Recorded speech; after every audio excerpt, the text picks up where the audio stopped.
Hi guys, meron akong dark chocolate, hazelnut, meron akong Earl Grey. Ano kuno ni siya? Ano? Sabo. Short bread. Ano naman siya? Bread man. Yeah, flavor oh. Matcha. Matcha lap kaya ito? Matcha lap kaya ito? Try nga natin. Buksan na naaniman. Buksan muna natin guys. Kaya tikman natin. Mas gustuin ko to tikman ang dapat kasi pala nabuksan ko muna before ko na hindi lang. So ito buksan natin ayan. Oh, diba? Dark chocolate.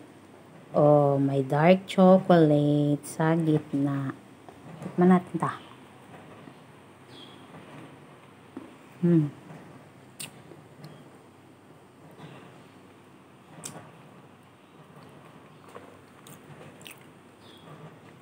Sarap. Hindi naman ganun katamis. Hindi siya matamis. Dark chocolate nga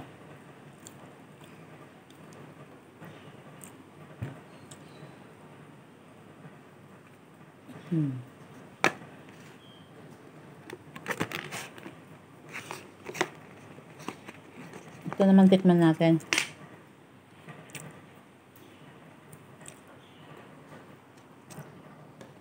Flavor niya,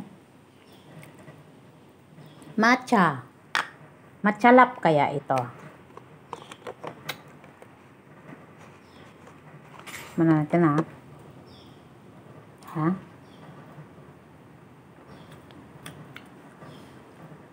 Nagay. Ang iya flavor daw green tea.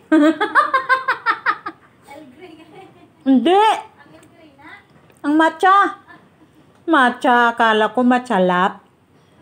Matcha, hindi gali. Hindi siya gali guys, matcha lap. So, ang kanyang lasa, para siyang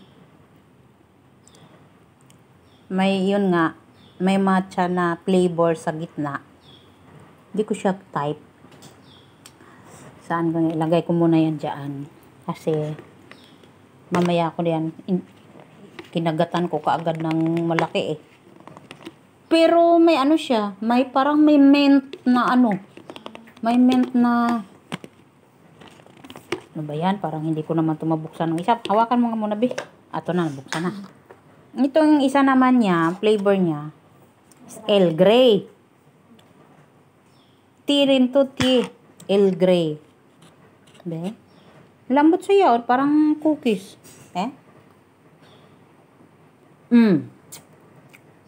Mabangong Earl Grey, be.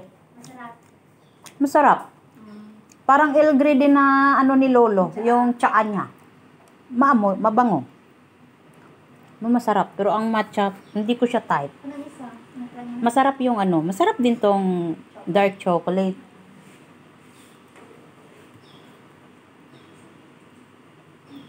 Ang Earl Grey, salbi ko na siya. Sabli. Nga man. Ambot, na siya? Sabli man. Short bread ni saya. Bread ni siya, bread man yung isa. Hindi may pagka-cookies.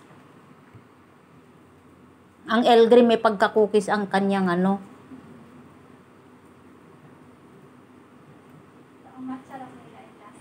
Ang matcha lang ang hindi, medyo matapang ang kanyang lasa.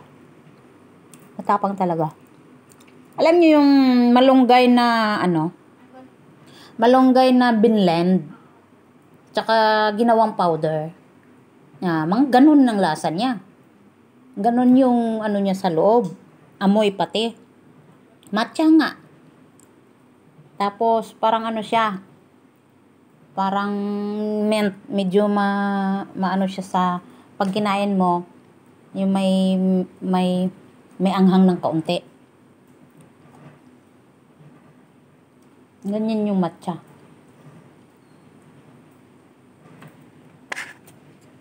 Kaya ko siyang kainin, pero dahan-dahan. Kasi kinagatan ko kaagad eh. Kung nakatikim ka ng spirulina powder, ganyan ang kanyang lasa. Punta tayo sa spirulina na matcha lang naman sana ito.